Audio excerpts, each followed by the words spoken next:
Hi everyone, welcome to UTV Gooner and our show, The Shooting Lone Star with Ram from the Austin Gooners. Hi bro, how are you? What's going on, man? Feeling good, man. It's been we're back to bunches of games and stuff like that. Season's kicking off, and a little disappointed in the most recent result. Well, I'm sure we'll get into it, but we're still top of the league, right? So we got to just kind of keep on pushing one game at a time, just like the players and coaches have said. So um, yeah, man, let's get into it. Yeah, bro, I'm still fuming. I'm really fuming. So we just got robbed by this referee and the whole VAR system. Really upsetting. I was there at the game, really disappointed with the referee, but also I was surprised with the way Newcastle played. You expect a lot more for a team that's third in the Premier League. The way they Go play, ahead. you'd think it's a relegation team or something, you know? There's many people that talking about it, but it reminded us of like Stoke back in the day, just coming, trying to be physical, slowing the game down, just every chance they got, taking ages over goal kicks, free kicks. It was ridiculous performance.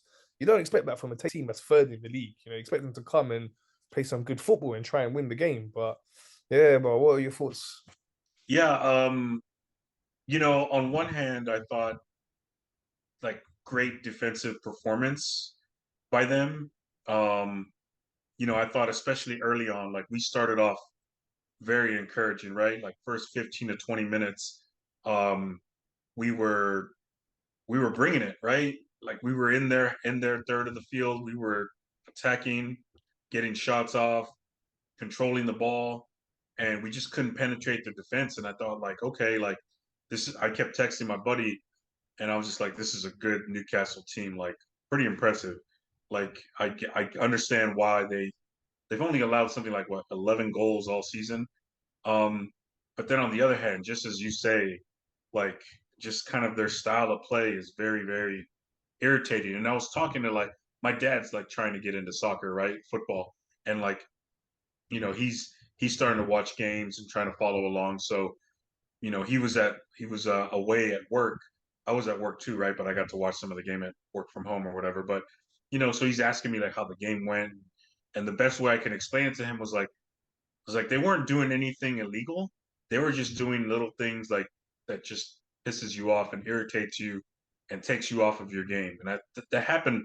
That's what I noticed a lot is like they mastered the dark arts or whatever. Like they did a lot of, every time somebody got hurt, they were falling and wasting time. If there was a foul called against them, you saw their captain, you saw a bunch of players going up there to argue. Like even if there was no point in arguing, like come on, that's a foul. Like it's something simple. Let's just get the game going.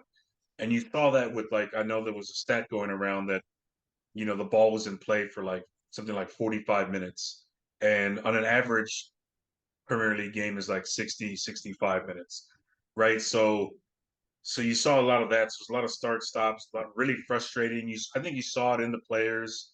I think toward the end of the match, where just any kind of little thing you saw our guys just like come on, like what's going on? Like we started to kind of play that game a little bit.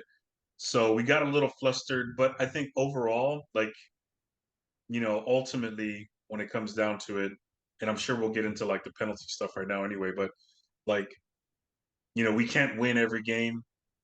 It sucks that we drop points. It's probably a better point for Newcastle and an annoying point for us, but we're still in first place. And I thought overall, like our guys, like we still kept our composure pretty well. We didn't make stupid mistake.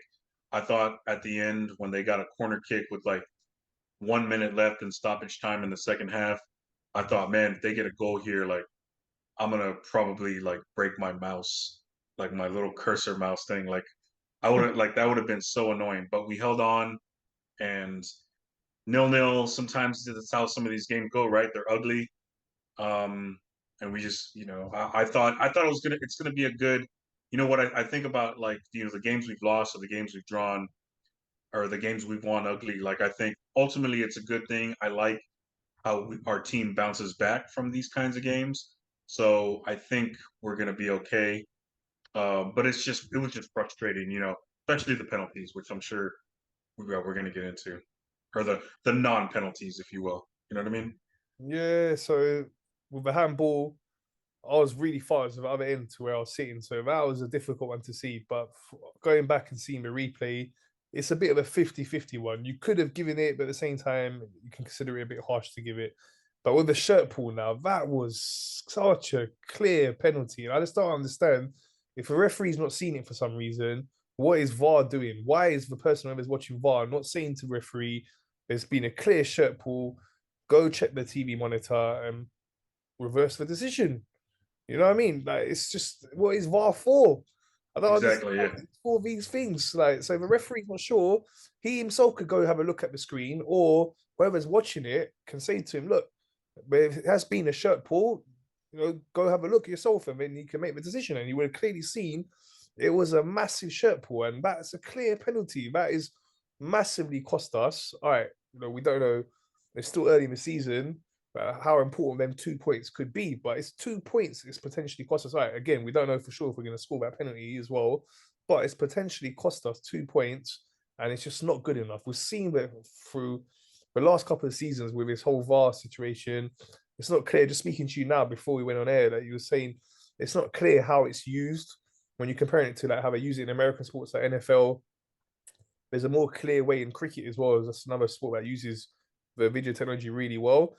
There's a more clear way of how it is used, when it is used, and the crowd are aware of how what's going on. But with this, we just don't know what's happening and what is the criteria to have some decisions go to VAR. We saw for them, man, that in the first half, penalty shot for them that went to VAR, where it was nowhere near looking like a penalty. So, yeah, really disappointing, bro. Yeah. And I mean, yeah, I agree with you on the handball, like 50-50. I think if it were a call against us, I would be completely heartbroken. But then at the same time, like I understand, right? Handball means like the ball touches your hand. So it's almost like what exactly is handball? I still don't understand. Kind of like in the NFL, like, when you throw a ball and you catch it, like the rules are convoluted about what's considered a catch. So it's very weird. And then also, yeah, on that shirt pull, and like there has to be some kind of like standard rule, like in the NFL, for example, as I mentioned right before we went on the show, like there's obviously it's a different game, but there's clear starts and stops of every single play.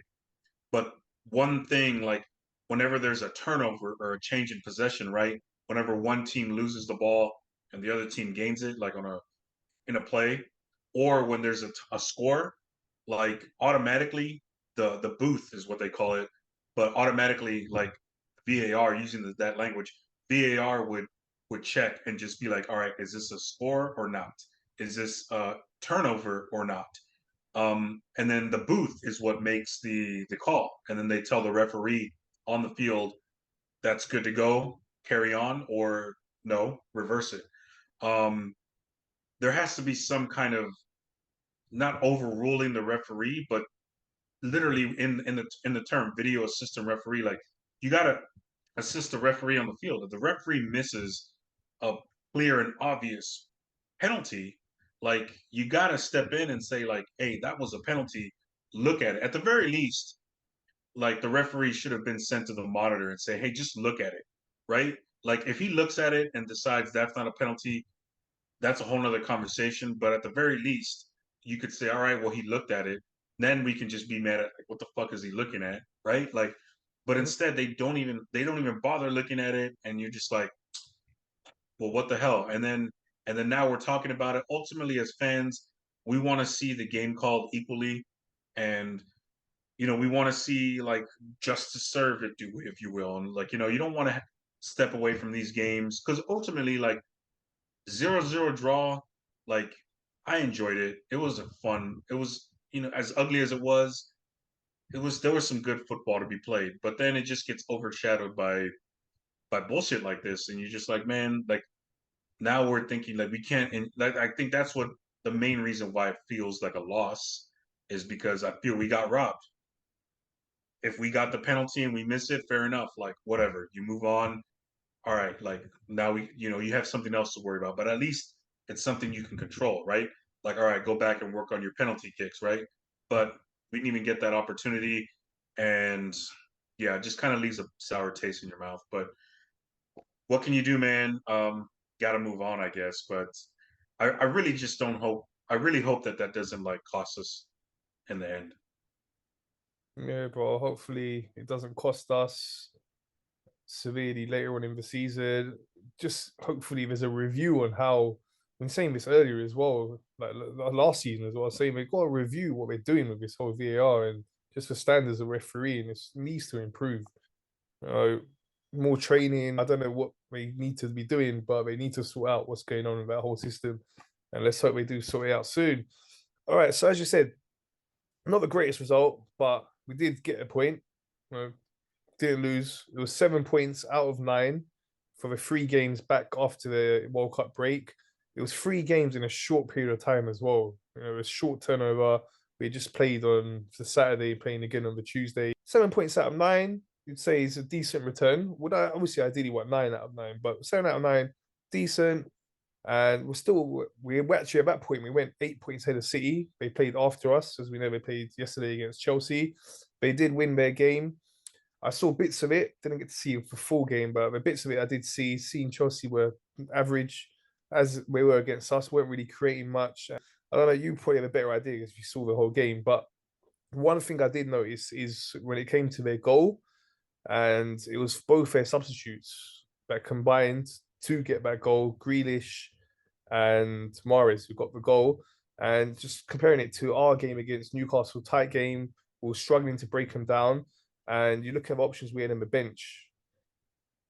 Arteta couldn't do much. You know, he only in the end actually brought on Tommy Yasu, who's a defender. You Yeah. know, so back we know City's squad is deeper than ours in terms of strength and depth, and to win the league, it's a really key part. So before I ask you about that City game, I just wanted to touch with you about the whole squad depth situation. Do you think it is absolutely critical that we must strengthen the squad now in this January transfer window? Yeah. I was talking about this with somebody else the other day. Like if you look at the sort of the project, the plan, right?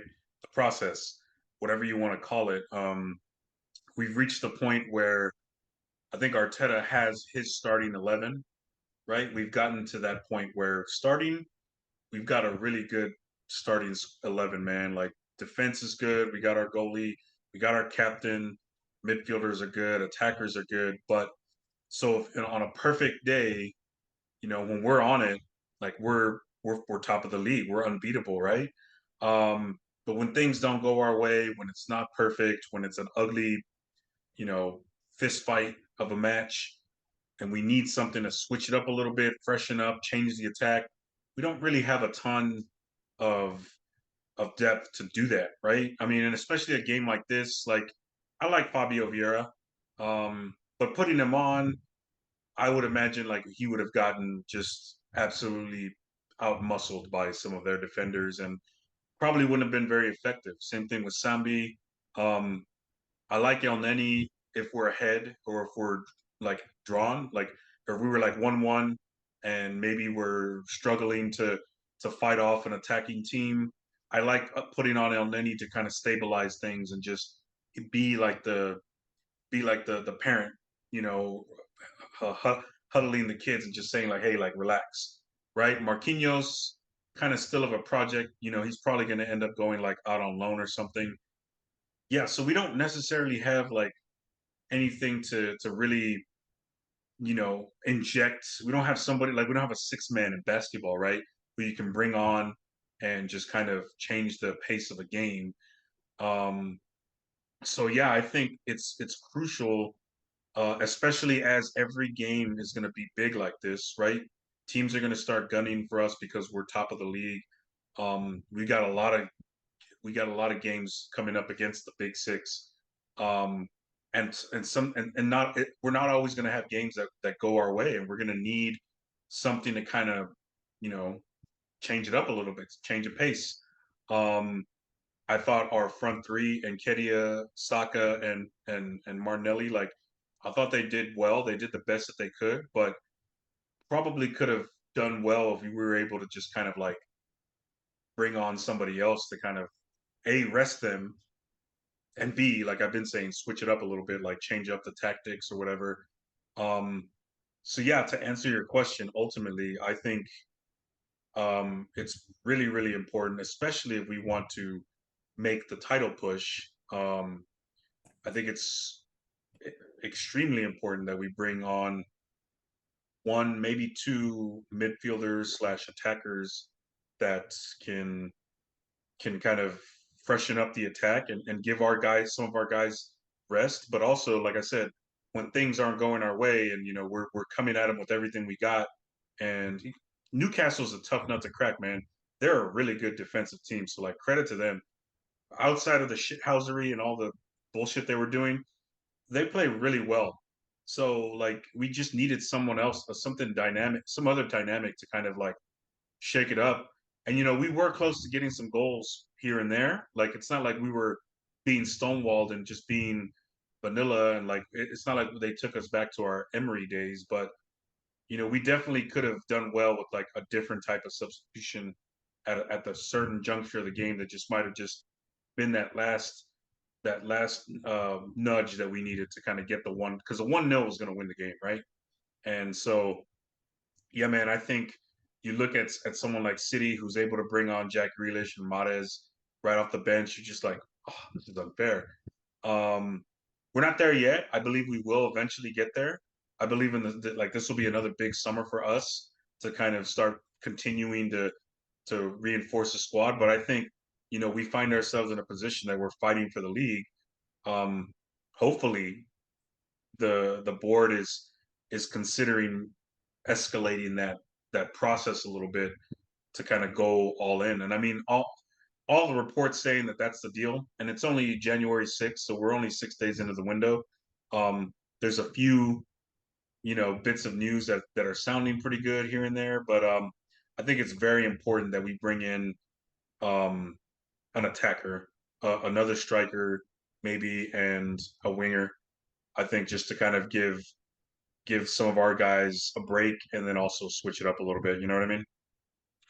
Yeah, definitely. The squad depth can be really important if we really want to push for the league this season. But as you said, we've got that plan maybe for the summer transfer window, but we can bring some of them plans in the summer forward to now January, try and get a couple of players in. It will really help us because it's just a great example of seeing in that City Chelsea game of what having a strong bench can do and how them two players came on and combined and got them the goals. So yeah, let's hope we can get some business done in this January transfer window. So what were your thoughts on that Chelsea City game? Uh yeah, man. I mean, obviously, at least for title purposes, I really wanted Chelsea to steal a win, to upset. I thought they played relatively well. They were suffering a lot of injuries. Aubameyang got subbed on for Sterling, who got hurt early, and then he did nothing and then got subbed off.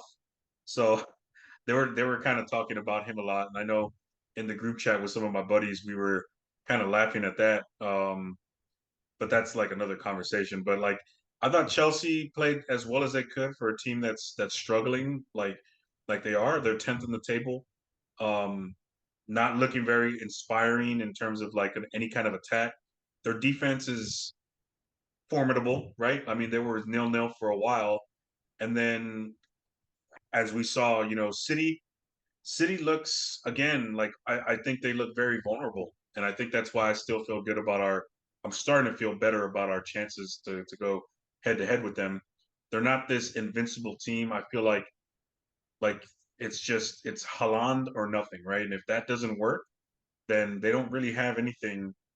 Not to say that they don't. I mean, God, they're so talented, but they're able to switch it up. If you stop their first plan, they have a plan B, and their plan B is, one, two, $300 million worth of talent sitting on the bench, and they can just sub on like nothing. So, um, I still think we're working our way to them, and that's sort of the standard.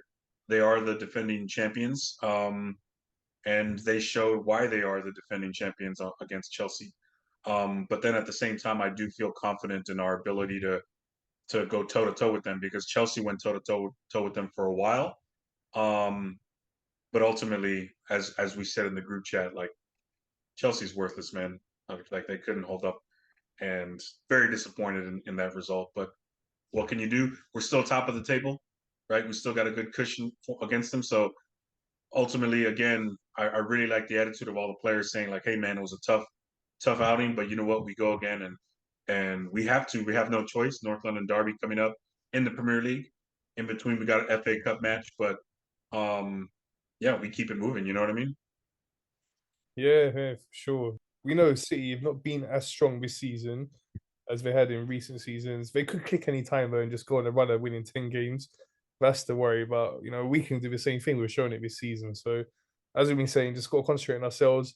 It's Tottenham next up in the league, 2 weeks away now because we got the FA Cup coming up this weekend. So let's get into the FA Cup game now. So it's Oxford, small team we know, expected to beat them comfortably. For me, I would rest all our main players. I know, like in the Europa League and even a little bit in the Carabao Cup, we were playing some of our starters. But for me, I wouldn't. I'd rest a lot of them. I think our second team, the under 23s, even should have more than enough to beat the team at Oxford. No disrespect to Oxford, no disrespect to the FA Cup. There's always been this argument that a lot of the big teams disrespect the FA Cup by fielding weakened teams in the early rounds, especially in such games. But for us, this is such a great chance for us to win the league.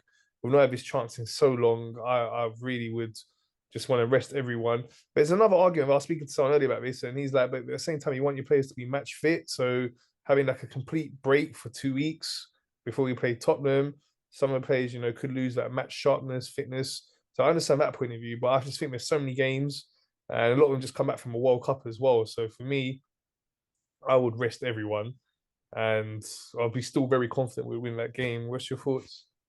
Yeah, I would rest everyone too.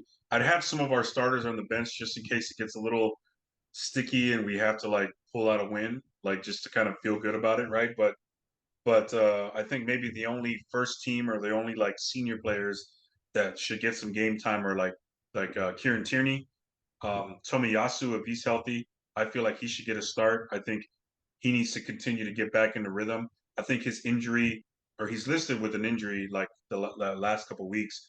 But I think that's just more of like fatigue from the World Cup. But I want to see him like I mean he got in against Newcastle a little bit, so I want to see him continue to get in some game time. Um, Tierney as well. Like I think we're doing a great job managing his overall health. Right. I think the goal is to make him last the entire season, so that when we do get toward the end of the season, he's there, whether it's like first choice or just coming off the bench or whatever, whatever happens. Like we want him there, and we haven't had him in the end, and we've always been like, oh, it'd be great if we had Tierney, but so I want to still see him like continue to stay in rhythm. And I'm hearing whispers about Emil Smith Rowe potentially getting a start or coming off the bench, and I think that would be amazing. That's going to feel like a new signing. That would be a great winger to kind of throw into the mix as well to kind of give some of our like Martinelli or Saka a break. Um, I know Reese Nelson's still out or whatever, but that's also hopefully another potential like quote unquote reinforcement that we'll have. But I don't think he's going to play in the FA Cup. But Emil Smith Rowe is the one I'm really excited about. I've heard that he's going to play. I don't know if he's going to start or come off the bench, but I hope he starts. Maybe gets like 30, 45 minutes or the first half or whatever, and then see what happens. But other than that, yes, I think we'll put all our second team in there. Maybe get one of our teenagers out there, kind of like we did or we tried to do against Forest. Although I remember last year, Forest came during the midst when we just had like that's when we started to see like the decline, right? Just all these injuries, everything just kind of started to suck. That was a horrible month. But I think we're in a different situation at this point, and I think we could afford to rest people and also get in some like we're gonna have a very uh, like a backup team, if you will. But this time around, it's going to be more by decision, by choice versus like by necessity.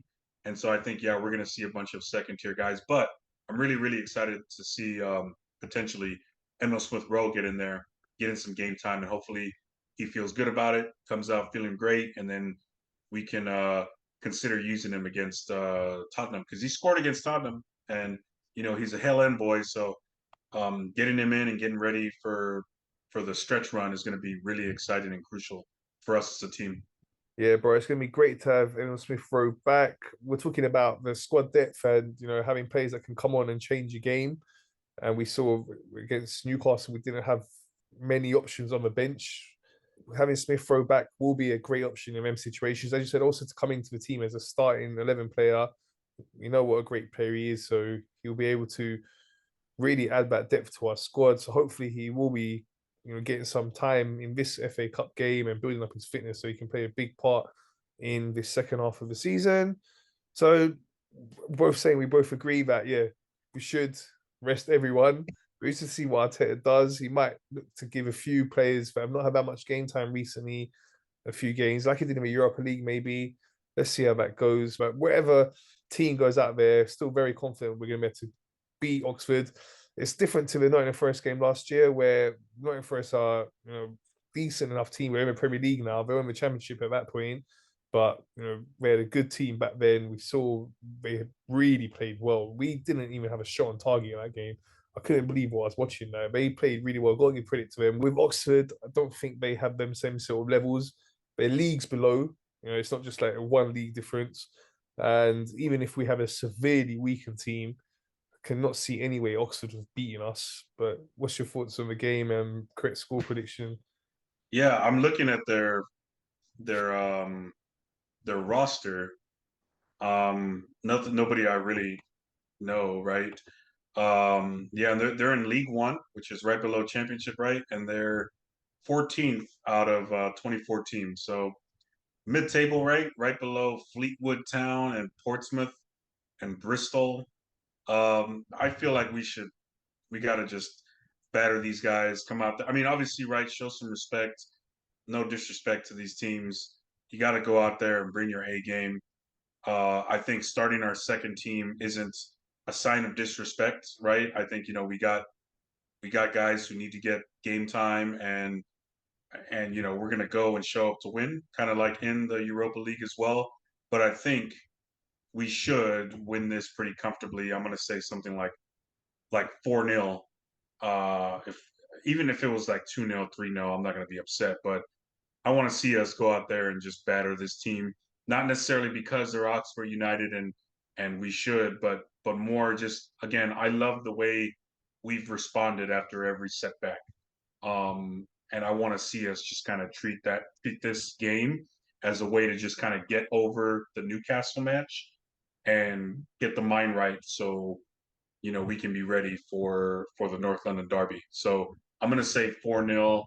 I think Emil Smith Rowe gets a goal and an assist, and I think someone like Marquinhos gets one as well. I don't know who else score as well. Maybe we'll see like an El Neni outside of the box 40-yard banger. That would be amazing. So we'll see what happens, man. But 4-0, I'm gonna say confidently. That'd be amazing. Be nice to see 4 goals. Yeah. As we know, after that is a couple of huge games. We've got Tottenham and then Man United. It's a coincidence as well that Man City's games the other way around. They got Man United and then Tottenham. So we're playing the same two teams just in reverse order. Going to be really, really interesting to see how them two games go for us and how the two games go for City against the same two teams as well. Before we go, we'll do some predictions for this weekend's games. So in the FA Cup, just looking at some of the ties, there's the tie tonight between Man United and Everton. Obviously, can't predict that now because it's already ongoing now. It's looking close. It's 2-1 at the moment. We've like to Man United with 2 minutes to go. But yeah, so looking at the fixture list here, I'm seeing tomorrow Liverpool playing Wolves.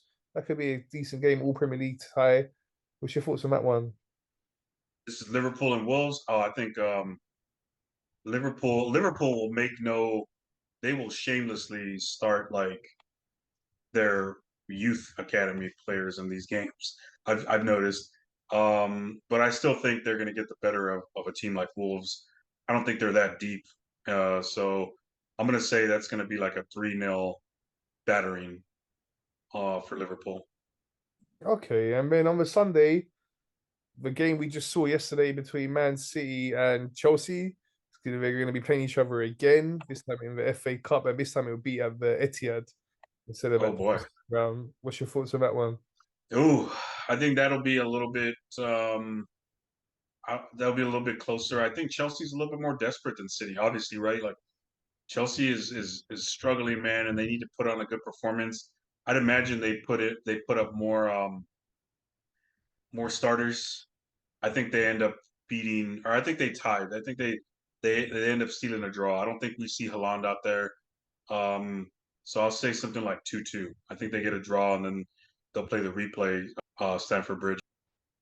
All right, bro. So looking forward to seeing you next week's show, bro. Previewing the North London derby. It's huge. This is a big, big one. We won our revenge for last season when we went there. Such a bad result. We're a way better team now, ready for Tottenham. They did have a good result in their last game. They didn't look that great in the first half. I saw that game, and then in the second half, they got the goal. Harry Kane, we know he's a really good player, so he got the goal for them, and then they went on to win comfortably 4-0. So, unfortunately, that's going to give them confidence because before that they were in a really bad run, Yeah, and now they're going to go into a bit more confidence. But the way we're playing, I'm confident we're going to be able to go there. It's been a while since we've been at their stadium. We've struggled there in recent times, so I'm hoping we can go there and get that win. But yeah, looking forward to speaking to you about that in more detail next week. Thanks for your time, bro. absolutely, man. Let's beat Oxford United. I don't even know where they're at. I'm gonna look up their clubs figures and stats and all that. Learn about them. Become an expert. Going to be Uh, tuning in on Monday, yeah, and the then most famous thing I can tell you about that city that I know of, growing up here, is that there's a really famous university there. So oh, it's like, Oxford, yeah. yeah, it's like one of the highest universities in the country. Apart from that, I don't know much about the area. It's not too far from London. It's just maybe within what, from the outskirts of London, about an hour drive or so. So it's not Yeah, too far away. But yeah, I don't know much about the area, like I say, just for university, bro. that's why I love the FA Cup. I like it when big teams go into these smaller stadiums and you get to see like true, like not to say that the big teams don't have passion, but you got to have a different type of level of passion to like root for a team in your hometown that maybe isn't ever going to win a trophy, but they just represent your town and your city and your community. So like I'm looking forward to kind of watching that. Um, but then yes, just kind of getting the win and then getting ready for this North London derby. Big match. That was sort of the one that game was the catalyst for us kind of like the wheels started falling off in that game. So I'm really excited again. Revenge tour this year. That's what it's all been all about. Thus far, every match that we dropped points massively, like embarrassingly almost, like we've turned around and gotten victories. So hopefully this is another one. So we'll see what happens. But yeah, man, we'll talk next week and we'll get some shit talking with the Tottenham. Cool, bro. Look forward to seeing you next week. So that's all from us. Please remember to subscribe, like, and share.